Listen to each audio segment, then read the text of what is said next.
O livro de Provérbios, no capítulo 4, versículo 23, ele afirma sobre tudo que se deve guardar. Guarda o teu coração, porque dele procede as fontes da vida. Acima de qualquer coisa em que você deve proteja o seu coração. Guarde o seu coração, porque dele procede as fontes da vida. Todo o organismo vivo ou programa tem esse elemento central que funciona como a fonte de todas as coisas. Todas as informações passam por lá, todo o sistema recebe informações de lá. Contaminar o coração é contaminar todo o corpo. Vida ou morte dependem do bom funcionamento, da limpeza e pureza do coração. Uma ilustração vívida dessa verdade apareceu na trágica morte de Stephen Irving, famoso caçador de crocodilos de 1990. Quando estava em mais uma de suas reportagens com animais perigosos, selvagens, foi atacado por um grupo de arraias. Enquanto os outros mergulhadores filmavam, tudo sem saber muito da gravidade dos ferimentos, só notavam que alguma coisa estava errada quando viram, de fato, o sangue no mar. Foi somente depois de verem um sangue na água, eles conseguiram trazê-lo à superfície para socorrê-lo. E apesar dele ter sofrido várias avarias e ferimentos, foi um ferimento que o matou. Um desses ferimentos havia atingido o coração, e essa foi a causa da morte.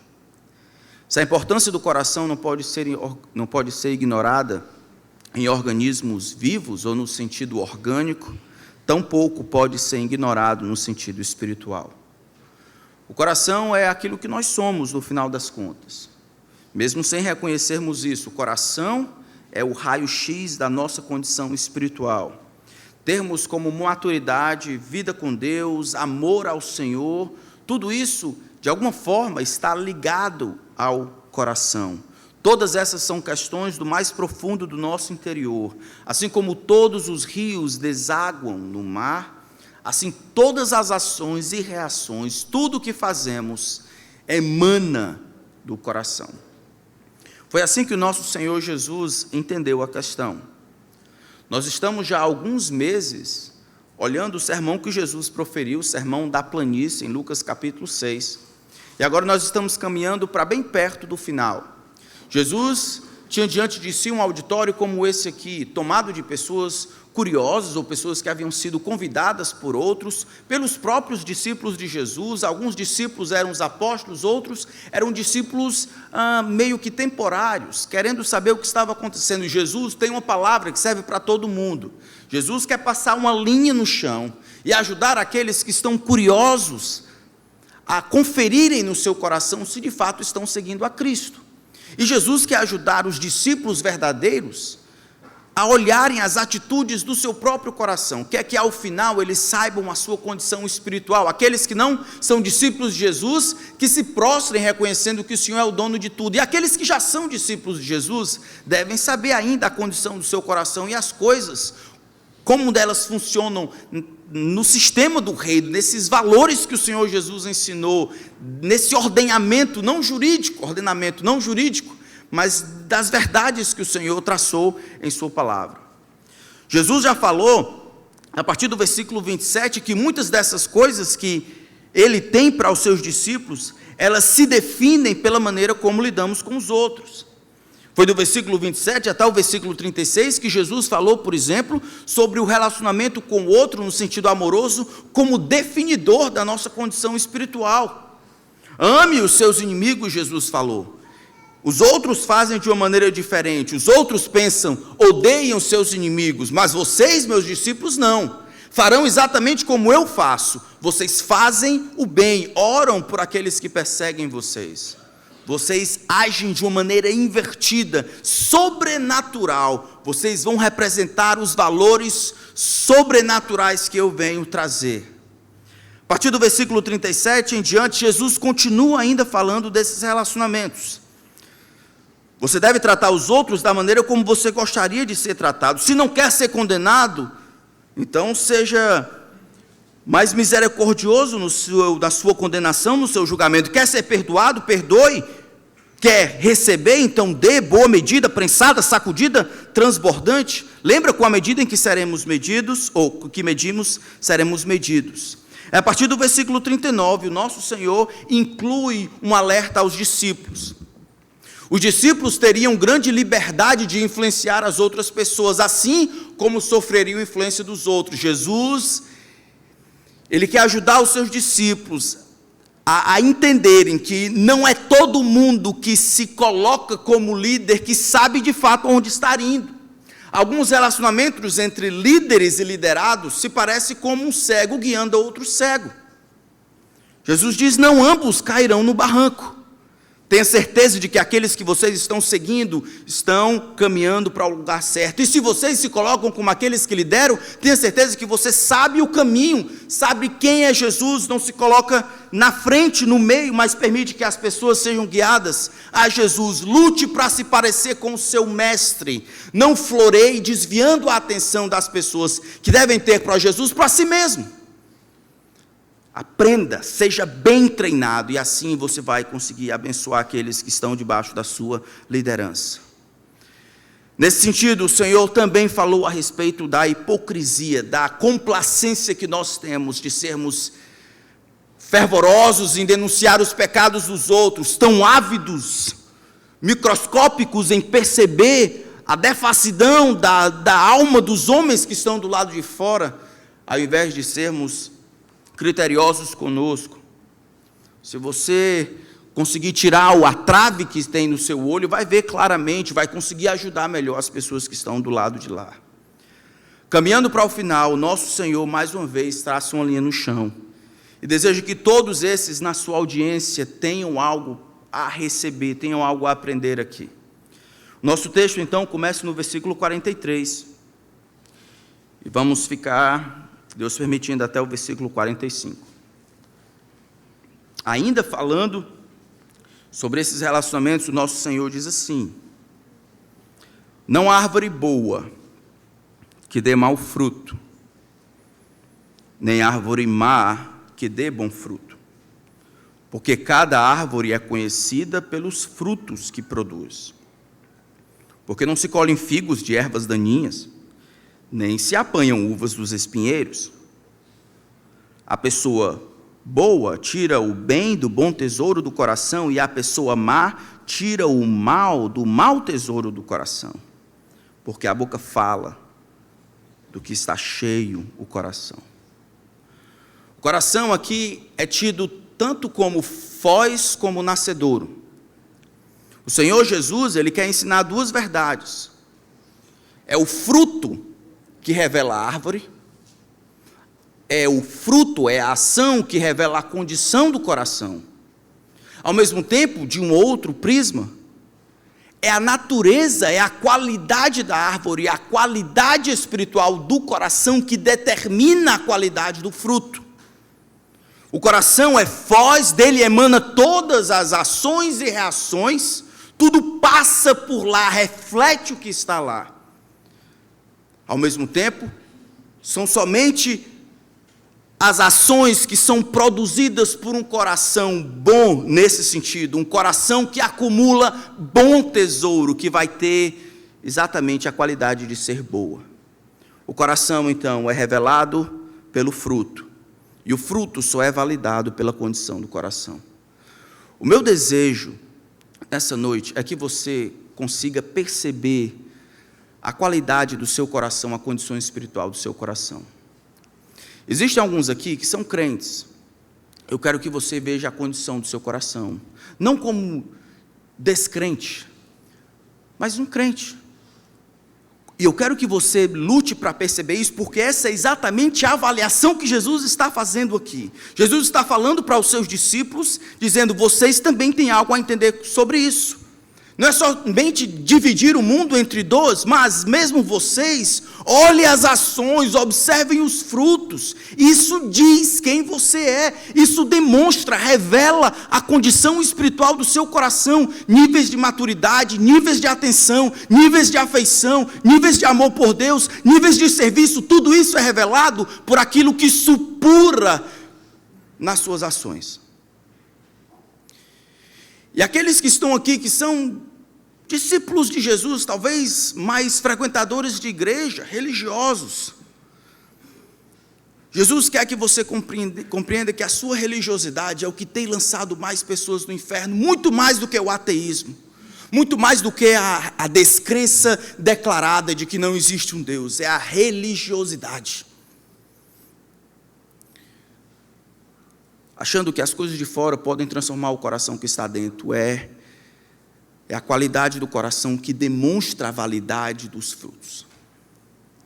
Então, por favor, irmãos, orem comigo, para que Deus traga quebrantamento, revele os pecados do nosso coração e nos ajude a crescermos. Senhor, grande é o desafio que temos diante de nós.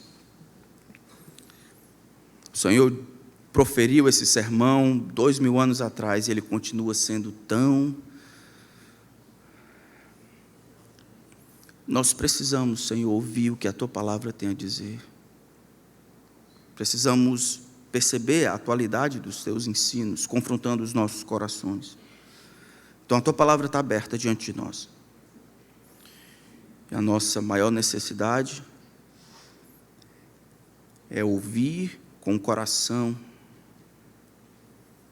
que a Tua palavra, o que o Senhor tem a dizer. Eu peço a Ti, Espírito Santo, que sejas o professor nessa noite, que nos ensine a verdade, que nos proteja das ações do inimigo, que desejam afastar a verdade, impedir a verdade, que ela desça aos nossos corações e produtos devidos, que ao final desse tempo só o Senhor receba a glória, que tudo que for humano seja esquecido,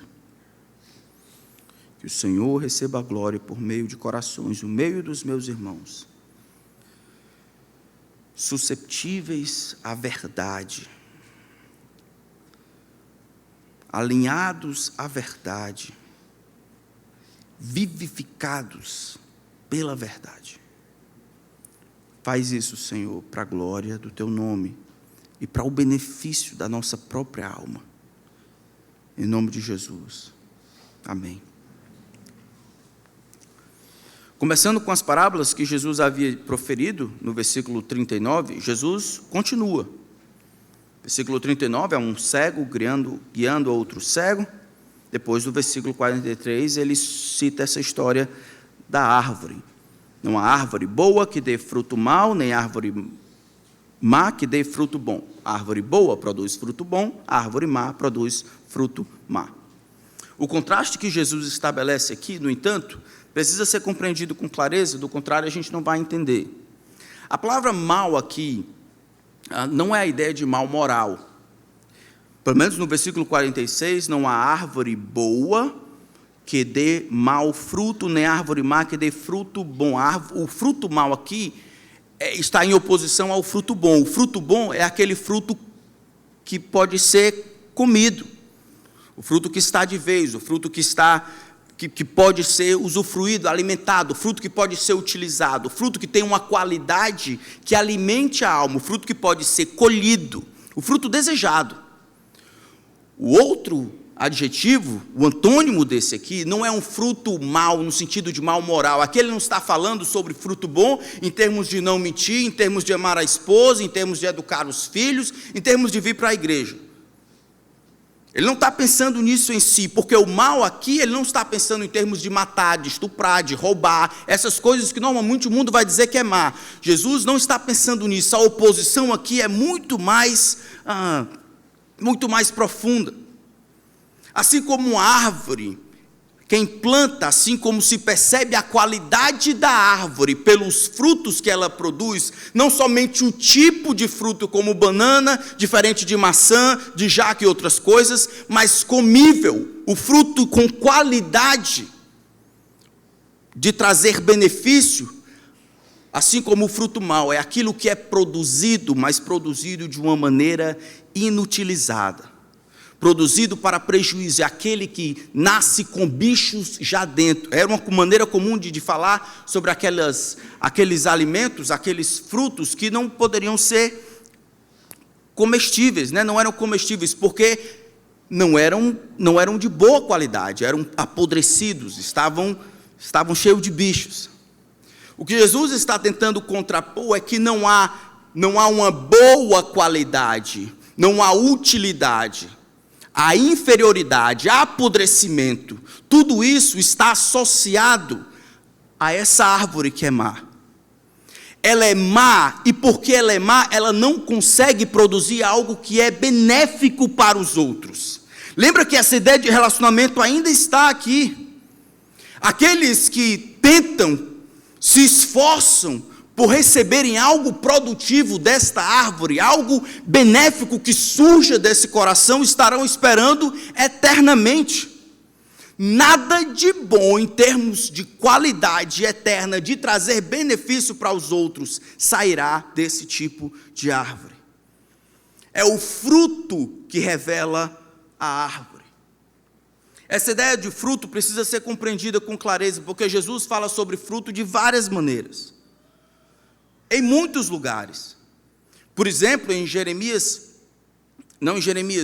vai falar em João capítulo 15, por exemplo. Diz que a vontade do Pai, lembra disso? Eu sou a videira verdadeira, meu Pai é o agricultor, todo aquele que está em mim, vocês são os ramos, todo aquele que está em mim, esse dá muito fruto, porque sem mim nada podeis fazer. Fruto ali, em João capítulo 15, são os efeitos de estarmos ligados com Cristo. O desejo de Deus é aqueles que são ramos ligados à videira verdadeira, produzam muito fruto, e o Pai vai até podar para que esse que frutifica produza mais fruto ainda. Mas existem outros textos que falam sobre fruto. No início do ministério, aqui em Lucas capítulo 3, no início do ministério de João Batista, antes de Jesus iniciar o seu ministério, João Batista inicia o seu sermão, ou melhor, aplica, finalizando o seu sermão, em Lucas capítulo 3, versículo 7, dizendo: João dizia às multidões que saíam para ser batizadas. Olha que termo bonito, raça de víboras! Quem deu a entender que vocês podem fugir da ira vindoura? Então João Batista está pregando, era a fama que ele comia, né, e ele de fato fazia gafanhotos fritos no mel, sua veste era de pele de camelo, ele vivia nos desertos sozinho, praticando solitude. De repente ele surge como aquele que prepara o caminho do Senhor. Multidões vêm a ele para serem batizadas, simbolizando a remoção daquela impureza, uma mudança. Ainda não é na fé em Cristo, porque Cristo não havia surgido, mas nessa preparação para Cristo. E João Batista é claro: olha, suas raças de víboras, existe uma ira que está surgindo. Quem está aqui empurrando vocês para saírem? Vocês pensam que a coisa é fácil aqui? Pensam que é brincadeira? E ele diz: produzam frutos dignos de arrependimento. Estão dizendo que creem, estão dizendo que querem fugir da ira que está surgindo, estão dizendo que estão arrependidos e por isso querem se batizar. Provem, produzam frutos, ações que provem, que coadunem o que vocês estão dizendo, que estejam ligadas, que sejam a maneira prática, visual de perceber o que se processa no coração de vocês: arrependimento. E por todo o restante do sermão, João Batista ele vai explicar que cada arrependimento de cada pessoa vai ter um efeito diferente. Versículo 10, as multidões perguntaram a João: o que devemos fazer? Ele respondeu: quem tiver 2 túnicas, reparta com quem não tem, e quem tiver comida, faça o mesmo. E alguns publicanos, que haviam vendido a sua lealdade a Roma, para poder taxar o povo, chegaram para ser batizados e perguntaram: mestre, o que devemos fazer? Não cobre mais do que é estipulado. Na sua profissão, a tentação é ser usurário, é taxar acima do que é devido, para ganhar dinheiro do seu próprio povo. O seu arrependimento, o fruto vai ser: você para de roubar, para de pedir mais, para de taxar além do devido. E nós, os soldados, versículo 14, lhe perguntaram: e nós que devemos fazer? Não sejam prepotentes, não façam denúncias falsas, contente-se com o salário que vocês recebem. Aos policiais da época, ele fala das tentações próprias. O que é? Se achar dono da razão, ser prepotente, não fazer denúncia falsa e aceitar propina por não contentar com o soldo, ganhar ponta. Toco não é uma coisa nova, toco é antigo. Os policiais daquela época, os soldados daquela época que estavam arrependidos daquela vida, iriam demonstrar esse arrependimento produzindo esses frutos. Frutos são ações deliberadas e voluntárias que demonstram de maneira visual o arrependimento que foi processado no coração. É assim que o João Batista fala a respeito deste fruto. Mas tem mais a respeito do fruto. Não somente a ligação com Cristo em João capítulo 15, mas Lucas capítulo 3, essa manifestação visual do que processou no coração. Jesus, no entanto, fala de fruto aqui em Lucas capítulo 6 de maneira diferente. Porque muitas vezes o fruto é ligado com a prova de que houve alguma coisa. Estou certo? Quer saber se alguém se converteu? Mostre o fruto. E nesse sentido, se refere quase à ideia de João Batista. A ideia de muito fruto está em João capítulo 15. Aqui, em Lucas capítulo 6, versículo 43, a árvore boa produz bom fruto. A árvore má, ela produz fruto. Mas o seu fruto é podre. Jesus, quando cita esse sermão, ele fala do fruto, mas agora de uma perspectiva um pouco diferente. Não de que ele prova a realidade apenas daqueles que foram salvos e se converteram, aqueles que têm no tesouro do seu coração algo bom que Deus colocou lá. Ele diz que todo mundo, todos os seres humanos, nada mais são do que árvores que carregam seiva, boa ou má, dentro de si. E não importa se eu consigo ver se elas aparecem ou não, todas as pessoas frutificam. E é o fruto que revela a árvore. É a ação que revela o coração. Jesus é claro nisso, porque cada árvore é conhecida ou reconhecida pelo fruto que produz. Assim como seria tolo você olhar a banana agarrada no pé e suspeitar que ali é jaca, assim seria tolo você olhar uma pessoa que produz frutos de baixa qualidade, que as suas ações e reações não condizem com a fé e achar ali é um crente. O Antigo Testamento conta diversas histórias a respeito do fruto ligado ao coração. Mas eu preciso dizer já de entrada, irmãos, essa é uma maneira como o Senhor determinou aqui, como nós poderíamos avaliar nossa condição espiritual. A nossa condição espiritual, a condição do nosso coração, apesar de ser um assunto de extrema importância, ele sofre de um problema de complacência, porque o que acontece é que às vezes o nosso coração julga o nosso coração.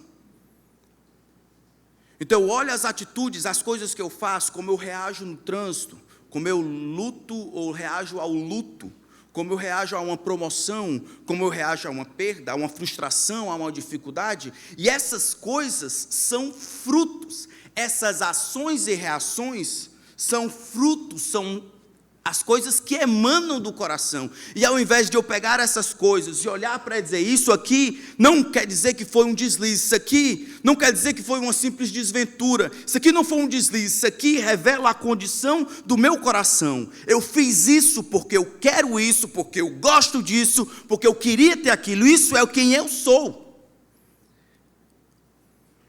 Quando nós colocamos, no entanto, o nosso coração pecaminoso e enganador para julgar a condição do nosso coração, nós somos complacentes, hipócritas e o auto-engano.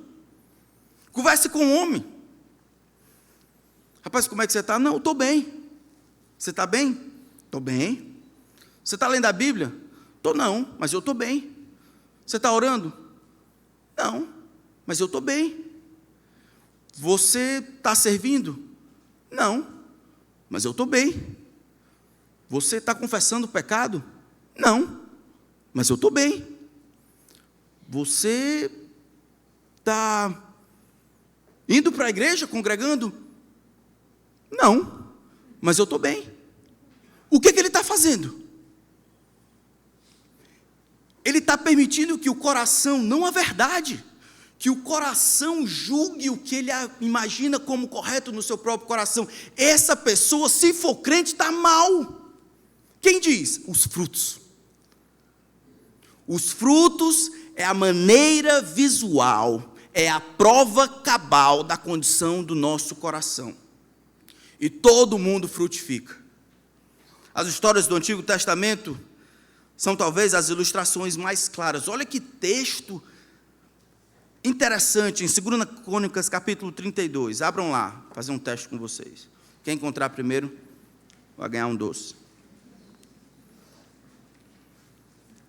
2 Crônicas, capítulo 32. Quem encontrou? Pronto. Então, 2 Crônicas, versículo 32, vai falar de uma... 2 Crônicas 32. Vai falar daquela visita que os líderes da Babilônia vão fazer com Ezequias. Lembra que Ezequias, ele ficou doente, a gente até leu. Ele ficou doente, quase morre, virou o rosto para a parede, invocou o nome do Senhor, o Senhor lhe curou. Isso virou fama, todo mundo ficou sabendo disso. E aí ele teve mais uns anos de vida, 15 anos. E esses 15 anos colocaram um selo ruim no seu coração. Mas olha que texto interessante. No versículo 29 de 2 Crônicas 32. Edificou cidades, falando de Ezequias, e teve ovelhas e vacas em abundância, porque Deus lhe tinha dado muitos bens. Ótimo. Também o mesmo Ezequias tapou o manancial superior das águas de Gion e as canalizou para o oeste da cidade de Davi. Ezequias prosperou em toda a sua obra. Mas, quando os embaixadores dos príncipes da Babilônia lhe foram enviados para se informar a respeito do prodígio que tinha acontecido na terra, olha que texto interessante, Deus o desamparou para prová-lo e para saber tudo o que havia onde? No coração dele. Depois desse milagre, o texto vai dizer de Reis, depois desse milagre, as pessoas ficaram sabendo, e esses emissários da Babilônia vieram lá, e o que o texto indica é que ao invés de ele dirigir as atenções para o Deus que havia operado o milagre, ele atrai a atenção para si, mostra as coisas da terra, mostra o seu reino, e a beleza, e a realeza, essas coisas assim, e ao fazer isso, elevar o seu coração, ele peca contra o Senhor. O texto de Crônicas, no entanto, vai interpretar essa questão que a gente só vê em Reis. Foi o que aconteceu. Depois dessa grande vitória, deste grande milagre de ter a sua oração ouvida, o Senhor, para prová-lo, não é que ele desamparou no sentido ofensivo de maltratá-lo, mas o Senhor permitiu que uma influência mais interna, mais ativa, em comparação com o milagre que havia recebido, que havia realizado na vida dele, fosse diminuída. E o objetivo disso era para que fosse testado o que estava no coração de Ezequias. Nesse caso aqui, o que testou o coração de Ezequias? Como é que o coração de Ezequias poderia ser visto? Não na dificuldade, não na morte de alguém, não na batida do carro, não na perca do emprego. Na possibilidade que ele tinha de exaltar o Senhor, de apontar os babilônios para o Deus que havia operado o milagre, ao invés de tomar atenção para si. Está registrado. O seu coração, ao ser testado na prosperidade, na bênção, é encontrado em falta. Eu estou dizendo isso porque muitas vezes a gente acredita que provação, que são as coisas que manifestam o nosso coração, acontece apenas na dificuldade. Não é assim. Fruto nesse sentido, ou as ações que emanam do coração, é toda e qualquer coisa, ações e reações que nós temos às circunstâncias da vida. Qualquer coisa. Toda resposta que damos às coisas da vida. O nascimento de um filho, a oportunidade de um emprego, a perda de um filho, a doença em uma família, o desvio de alguém, todas essas reações que temos revelam as inclinações do nosso coração. Um trânsito ruim, o atraso da esposa, a dificuldade do menino aprender matemática, a mudança na política, fama, status, qualquer coisa, como reagimos, aquilo que fazemos não é feito aquilo passa pelo coração, emana do coração, é o que vai dizer o versículo 45 daqui a pouco. A gente não percebe, é quase instantâneo, mas bate o carro, sabe como é que você reage? Em uma fração de segundos, os olhos do seu coração se fecham, a mão nasce no seu coração e vai lá no fundo, na poupança do seu coração, isso é, onde estão os recantos, nas recâmaras mais profundas, aquilo que você colocou lá de mais precioso, e você tira de lá a maneira como você vai reagir. É assim. Não é de outra forma.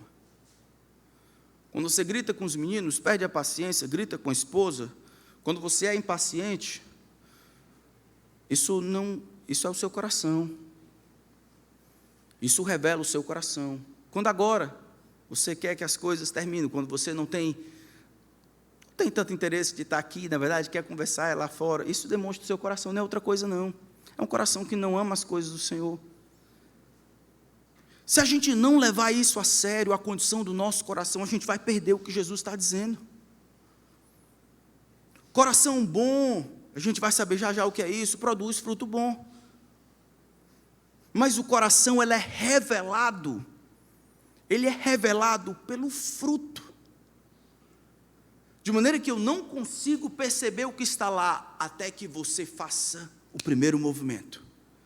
Desde sentar para prestar culto, abrir ou não a palavra de Deus, aquela conversa que você tem lá fora, como você teve a sua semana, as coisas que lhe dão alegria, o que sai da sua boca, mas também o que você permite que entre, o que lhe causa sorriso, o que lhe causa tristeza, todas essas ações e reações, elas vêm de um conjunto central, é do coração.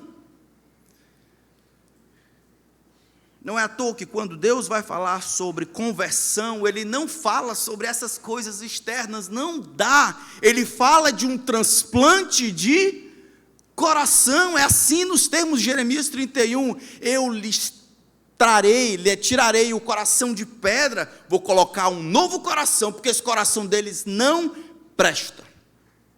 Tudo que produz, e quando produz, é apodrecido desde o seu nascimento. Deuteronômio capítulo 8 fala da mesma coisa. Deus diz, lembra-se de todo o caminho pelo qual o Senhor, seu Deus, os guiou no deserto, falando quando o povo estava saindo do Egito, em direção à terra prometida, o Senhor diz, lembre-se de todo o caminho pelo qual o Senhor, seu Deus, os guiou, Deuteronômio 8:2, pelo qual o Senhor, seu Deus, os guiou no deserto durante 40 anos, aí ele diz, para humilhar você, para pôr vocês à prova, para saber o que estava no coração de vocês, se guardariam ou não os mandamentos de vocês, do Senhor. As situações, essas ações e reações revelam a condição do nosso coração. Os frutos revelam o nosso coração.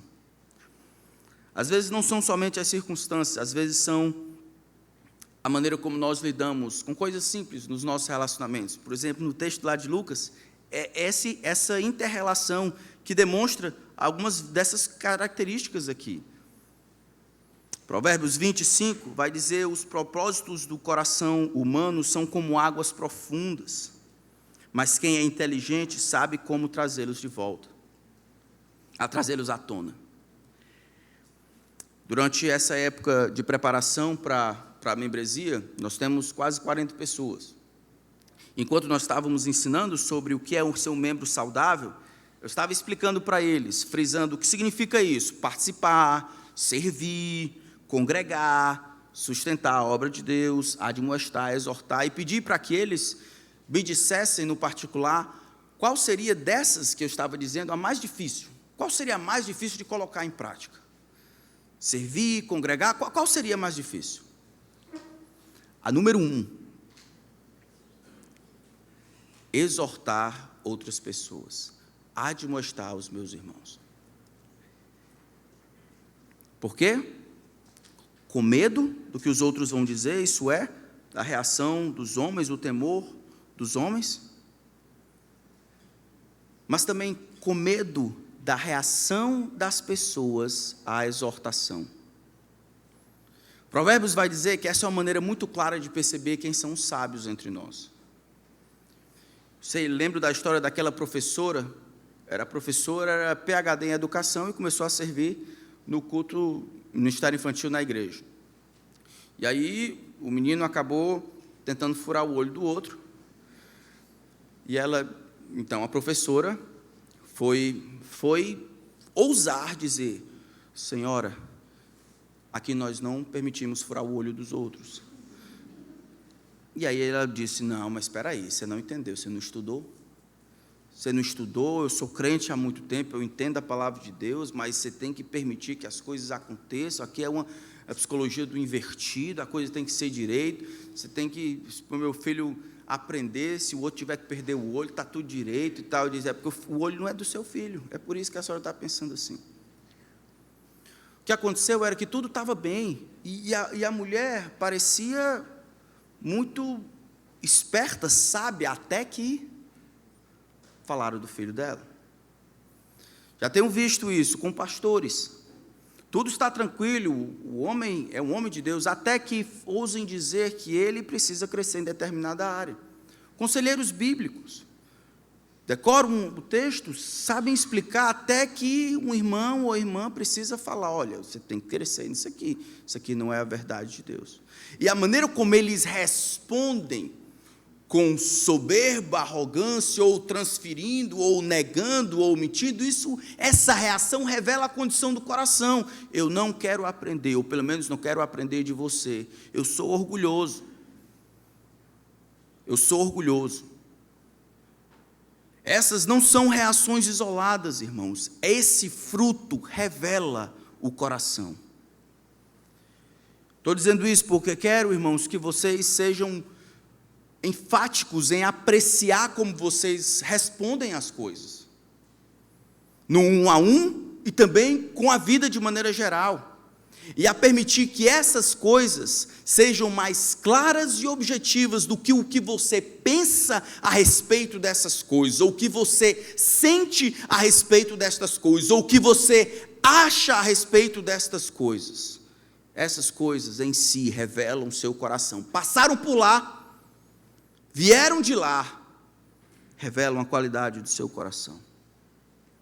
Mas os mistérios do coração apresentam outro aspecto. Não é somente o fruto que revela a árvore, ou as ações que revelam o coração. Não é somente o fruto, mas em um sentido oposto. É a natureza do coração que atesta a qualidade do fruto. É a natureza do coração, é o tipo de árvore que define o fruto que será dado. Nossas ações refletem o nosso coração.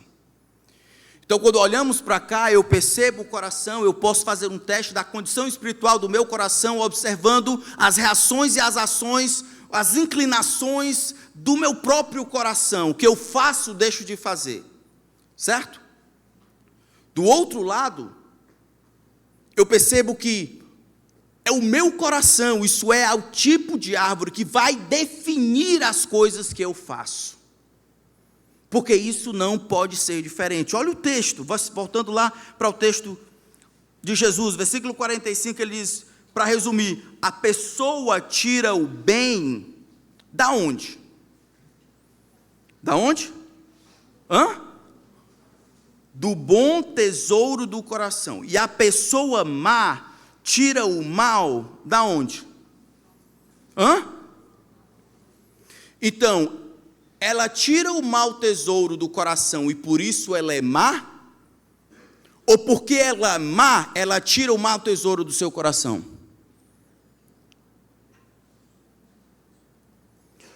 O texto não está concentrando no fruto. Ele está concentrando naquela sacola que todo mundo tem dentro do coração, o centro das emoções. Todo mundo vai lá. A vida está caminhando, surgem as coisas, deixam de acontecer. Como é que eu reajo? Eu faço aquele movimento. No milímetro de segundo, alguma coisa acontece, ou eu quero fazer. Eu olhei para dentro do meu coração e o que estava lá eu tirei para modelar a minha vida. É do tesouro do coração. Acho isso muito interessante. O Jesus fala que não importa se bom ou mal, Todo mundo tem tesouro aqui. Não importa se algo de extremo valor da perspectiva de Deus ou de extremo valor da perspectiva do homem, todo mundo tem tesouro. É aquilo que você guarda no seu coração. É aquilo que define as suas ações. É aquilo que modela as suas intenções. É aquilo que lhe dá gana para as suas afeições. É o combustível que lhe faz viver. Essas coisas todo mundo tem. Onde é que a gente guarda? A gente guarda no mais profundo do nosso ser, no coração. Então, todo mundo aqui, agora, para prestar culto, vocês estão indo no coração. Definir culto, definir adoração ao Senhor, está no coração. Se aqui é ruim, é porque você tirou de lá. Lá tem a definição do que é culto, serviço, adoração para você. Isso é ruim. Não existe nenhuma transformação daqui para cá. Existe manifestação, revelação, visualização, nunca transformação. Existe esse link direto, eu pego do coração e coloco para fora. Eu vou no bom ou no mau tesouro, naquilo que eu entesourei. Agora, irmãos, eu preciso perguntar, se o negócio é tão sério, onde é que precisa haver a mudança? Se o negócio é tão sério assim, se o coração é tão sério, onde é que precisa haver a mudança? Por que você não deve ensinar os seus filhos, se comporte na igreja? Olha, a diretora está chegando, deixe de tentar furar o olho do seu amigo. Porque esse tipo de educação treina os filhos a serem merecedores do inferno, principalmente quando são crentes que dizem isso. Por que é errado você dizer para a sua filha se vestir direitinho para vir para a igreja? Mas não importa se ela sensualiza do lado de fora. Por que isso é errado? Porque isso produz uma teologia da casca. Isso é religiosidade, moralidade. Budistas, hinduístas, espíritas podem fazer melhor do que a gente. Você tem que focar em ter no tesouro do seu coração as melhores coisas que Deus tem dito em sua palavra. Você tem que permitir que o seu coração seja encharcado, saturado, marinado pela verdade de Deus. De maneira que, mesmo sem pensar, crente, o que acontecer na vida, morte, vida, perda, ganho, quando você colocar a mão da alma no coração para explicar e responder aquilo, você tirou do bom tesouro do seu coração. Você entesourou não moralidade, religiosidade, comportamento, mas um coração disposto a obedecer, um coração que ama ao Senhor nos níveis mais profundos da afeição, um coração que, independente de quem está vendo, deseja glorificar ao Deus que tudo vê. Irmãos, a gente não pode continuar com esse negócio de religiosidade, ensinando os nossos filhos a obedecerem de determinada maneira. Irmãs, a gente não pode permitir que uma determinada roupa seja para a igreja, mas para ir para o shopping a roupa pode ser outra. E você, irmã, não pode achar que isso não diz nada a respeito de você. Se você, mesmo que não tenha moralidade na sua cabeça, mas permite, saiba que haja moralidade na cabeça do outro, ou que outras pessoas desejem você de uma maneira que é incorreto, isso não é trivialidade não, isso diz de um coração imoral. Não é tolice, não é uma ignorância, não. Isso aqui é o seu coração aparecendo. Nós precisamos trabalhar no coração. Como é que a gente faz isso? Como é que a gente trabalha no coração? A primeira coisa, tenha certeza de que você é crente. Tenha certeza de que você nasceu do alto, nasceu de novo. Quando ninguém está vendo, sem dar satisfação aos outros, tenha certeza de que você se importa com o que Deus pensa. se importa em amar a Deus, se importa com as opiniões de Deus. Eu vou confessar que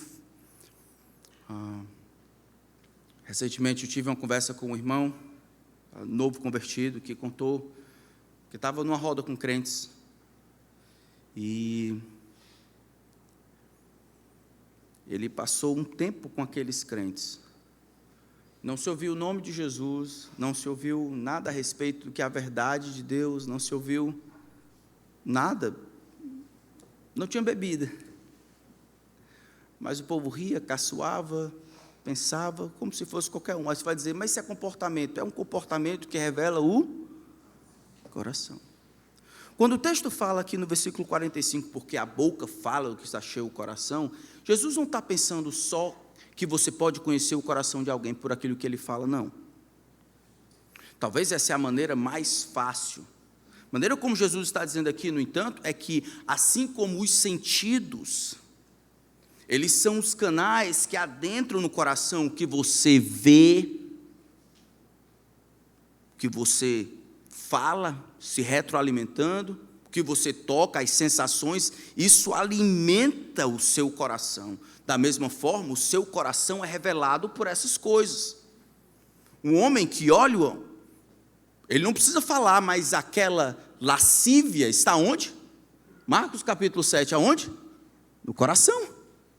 Embora não tenha falado nada, mas o visual, os seus sentidos ao caminhar para aquilo que não deve, ele demonstra um coração lascivo. Então a boca fala o que está cheio o coração, não é porque a única maneira de perceber o que está no coração de uma pessoa é por aquilo que ela fala. As ações e reações, como vimos em Ezequias, como vimos em Deuteronômio, demonstram o que está no coração, porque nada sai senão tendo passado por lá. Primeira coisa, verifique que você é crente. Seu coração deseja as coisas do alto? Ou você, na hora do culto, deseja conversar no WhatsApp, olhar Instagram? Isso é uma coisa simples, irmãos. Você acorda de manhã, o que tem acontecido? O que tem acontecido demais. Muitos homens e mulheres têm uma grande dificuldade de tempo, dizendo, não tenho tempo com a minha esposa, ou tempo de qualidade, não consigo ler a Bíblia por causa de tempo e tal, mas acorda de manhã, antes de dar nem bom dia para Jesus, o movimento é esse. Pegar no telefone, para olhar o que está acontecendo.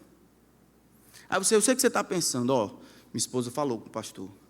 Não, não é isso não.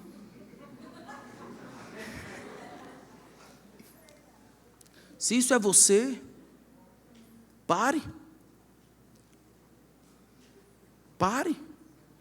Se isso, e você começa a perceber que isso dá uma certa sensação de saciedade, é gostoso ver o que acontece lá, ver o que as pessoas estão dizendo, o que estão tuitando, ver a vida dos outros, desgraças e coisas boas, e aí você consegue perceber, talvez alguns, aquela saciedade na inveja, em saber, em vasculhar, em bisbilhotar. Irmãos, isso revela um coração desse jeito, ávido por coisas que não valem absolutamente nada. Faça um teste.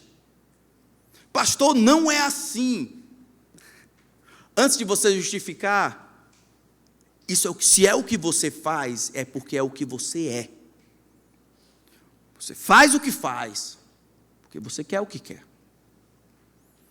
Se você não precisa disso, então, acorde de manhã, os hábitos são importantes. Dê bom dia para Deus, Senhor, eu sei que o Senhor não dormiu, mas eu dormi, muito bom dia. Vocês estão rindo, mas é assim que eu faço.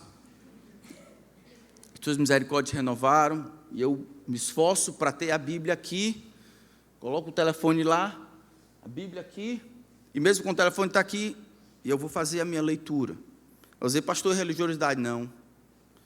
Eu quero que o Senhor tenha as primícias, eu quero que o Senhor tenha a primeira atenção. E eu tenho encontrado grande satisfação e alegria em estar na presença do Senhor como a primeira coisa do dia. Eu sei que todo mundo é ocupado, mas a internet não deveria ser para onde você vai assim que acorda. Isso não alimenta a sua alma. A Escritura, sim, é uma questão de coração. Você não consegue parar, não consegue largar para passar algumas horas sem olhar a vida alheia no Instagram. Quer saber quanto gasta? Coloque o seu computador para contar, seu celular para contar. No final da semana você pode olhar, vai dizer quanto você gasta. Eu quero que você veja a prova de que alguns de nós gastaram horas a fio olhando a vida do outro. Dezenas de horas, não porque está trabalhando, mas olhando a vida do outro, sem interagir com os filhos, com a esposa, com os outros. Muito cuidado. Isso revela simplesmente o que está no coração. Nosso Senhor Jesus vai propor uma mudança na fonte. À medida em que o nosso coração muda, é que as nossas atitudes irão mudar. Se você quiser crescer em santidade, precisa trabalhar no que afeta o seu coração. Aquela coisa, não é coisa normal, o ABC, não é coisa antiga, não. O ABC é adoração, Bíblia e comunhão. Você precisa adorar o Senhor, você precisa ter contato por meio da oração, você precisa ter contato com a Escritura, Bíblia, você precisa congregar. Essas coisas são o que alimenta a nossa alma, não é coisa de crente religioso. Nós nos juntamos, lemos a Escritura, oramos para alimentação. Essas coisas somente que mudam o coração, porque a palavra de Deus, ela é viva e eficaz, mais cortante de qualquer espada de 2 gumes, e penetra até o ponto de dividir alma e espírito, juntas e medulas, e é apta para discernir os pensamentos e propósitos do coração. A lei do Senhor, ela é perfeita, e por isso ela restaura a alma. Isso não é balaléu de pastor, é a verdade. Então, quando nós conversamos e eu oro por vocês, eu queria que nós pensássemos nisso. O que você faz revela quem você é. E é quem você é que define a qualidade do que você faz. Se você é um religioso vindo para a igreja, mas não é crente, está tentando herdar salvação, isso vai lhe fazer 2 vezes filho do inferno. Não existe salvação para quem quer ser religioso, para quem acha que ganha algumas coisas. Se eu disse que é crente, mas a sua interação com o Senhor é aquele final de semana, é provável que você não seja crente, se o Senhor apenas aparece no final de semana, nada diferente de qualquer outra pessoa de outras seitas. Seu coração é o coração. Vamos orar juntos, vamos pedir que o Senhor nos ajude no coração. Senhor, nós precisamos muito da Tua ajuda. Essas questões do coração são difíceis até para nós mesmos, para escutarmos. Quem é que possa discernir as próprias faltas? Como salmista, nós também dizemos: sonda-me, ó Deus, conhece o meu coração, prova-me, conhece os meus pensamentos, vê se há em mim algum caminho mau, guia-me pelo caminho eterno. Sobre tudo que se deve guardar, guardemos o coração. Dá-nos essa convicção, Senhor. Não colocarmos em frente aos nossos olhos algo que descerá ao coração e vai contaminar como um todo. Não impedirmos que a Tua palavra, simples, fácil, acessível, não faça morada constante no nosso coração. Muda, Senhor. Eu peço que aqueles aqui que não são convertidos, isso explica a maneira como eles têm vivido. Revela, Senhor, que o problema deles é um problema de coração. Assim como naquela época é provável que alguns aqui estão tentando ganhar por meio de religiosidade, fazendo coisas boas. Isso nunca será aceitável ao Senhor, a menos que o coração dele seja purificado por meio do sangue de Jesus Cristo, o Cordeiro de Deus, que tira o pecado do mundo. Que eles confessem os seus pecados arrependidos e implorem ao Senhor por um novo coração, novas disposições. Eu peço por aqueles aqui, Senhor, que estão ainda caminhando, todos nós, que as oportunidades que nós temos, onde o nosso coração é revelado, possamos abraçá-las, sem fazer vista grossa, sem fazer complacência, mas abraçarmos essas oportunidades, de vermos as coisas que estão lá escondidas, possamos entesourar coisas boas no nosso coração, para serem utilizadas no tempo devido. Peço que nos dê um coração igual ao teu, um coração novo, com as inclinações para o alto, que deseja as coisas do Senhor. Em nome de Cristo. Amém.